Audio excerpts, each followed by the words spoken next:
আসসালামু আলাইকুম বন্ধুরা, স্বাগত আমার এই বাংলার রান্নাঘর উইথ শেরিনার চ্যানেলে। দেখুন, আমি আজকে এই গরমের দিনে খুব মজাদার একটা রেসিপি নিয়ে এসেছি। এই ঝিঙে গরমের দিনে কার না ভালো লাগে, ছোট বড় সবাই ভালো লাগে, কিন্তু ছোটরা খেতে ভালো লাগে না, কিন্তু এইভাবে রান্না করলে ছোটরাও খাবে।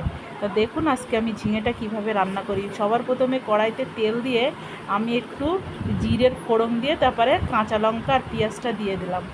দেওয়ার পরে আমি ঝিঙেটা রান্না করব। এইভাবে যদি ঝিঙেটা রান্না করা হয় আমার মনে হয় ইনশাআল্লাহ খুবই ভালো লাগবে।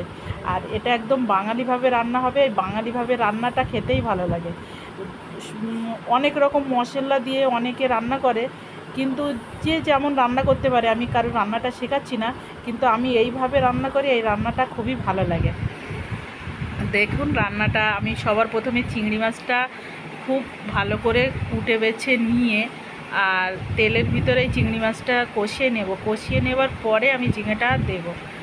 আপনারা চাইলে ভেজেও নিতে পারেন, চিংড়ি মাছটা ভেজে নিলে, কিন্তু আমার হাতে সময় কম ছিল বলে আমি এইভাবে রান্না করছিলাম।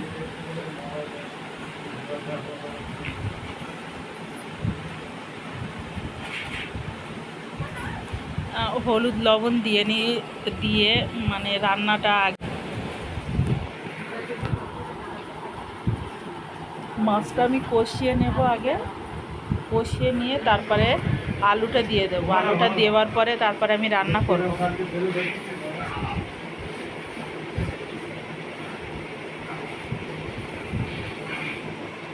এই গরমে কিন্তু ঝিঙে খেলে, ঝিঙের একটা কি বলবো, ঠান্ডা তরকারি। ঝিঙেটা খুব মানুষের উপকারী একটা সবজি। ঝিঙে খেলে কারুর কোনো শরীরটা খারাপ করে না, কিছু হয় না। আর আমি একদম প্লেনভাবে রান্না করছি। এই রান্নাটা বাড়িতে যেভাবে রান্না হয় একদম মশলা ছাড়া প্লেনভাবে রান্না করছি। এই রান্নাটা কিন্তু খুবই ভালো হবে। এইভাবে আপনারা রান্না করে খেয়ে দেখতে পারেন। ভালো লাগলে প্লিজ প্লিজ কমেন্টে জানাবেন। আর প্লিজ প্লিজ বন্ধুরা আমার চ্যানেলটাকে সাবস্ক্রাইব করে শেয়ার করে কমেন্ট করবেন। দেখেছেন ঝিঙেটা খুবই সুন্দর ছিল।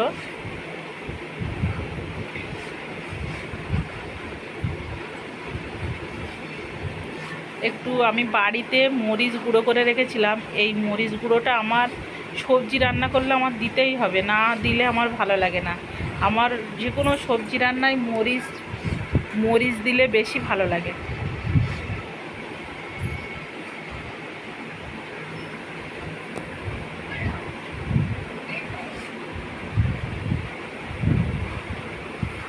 আপনারা কিভাবে ঝিঙেটা রান্না করলে ভালো লাগে সেটাও বলবেন, আমি রান্না করব।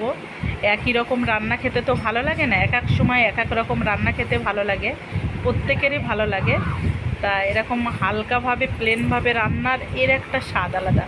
হোটেলে খান, বাইরে খান, যেখানেই খান, কিন্তু ঘরোয়া রান্নার এর তুলনা হয় না। ঘরোয়া রান্না একটা আলাদা একটা এর কি বলবো, মন ভরে যায় রান্না খেলে। দেখেন আমার আলুটা গলে এসছে। এবারে আমি একেবারেই ঝিঙেটায় পানি দিয়ে দেব।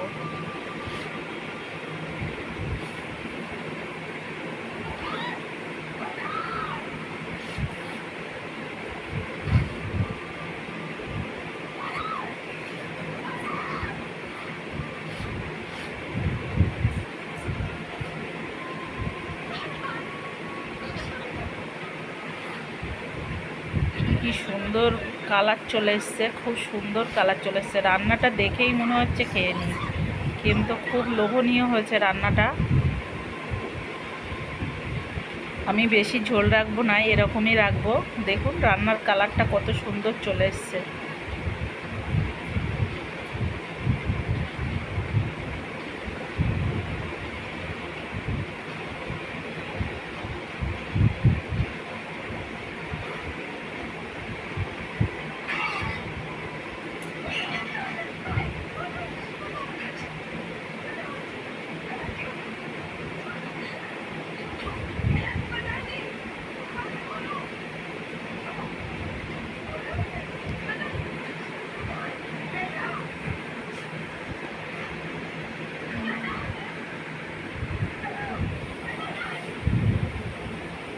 হয়ে গেছে আমার রান্নাটা। আল্লাহ হাফেজ।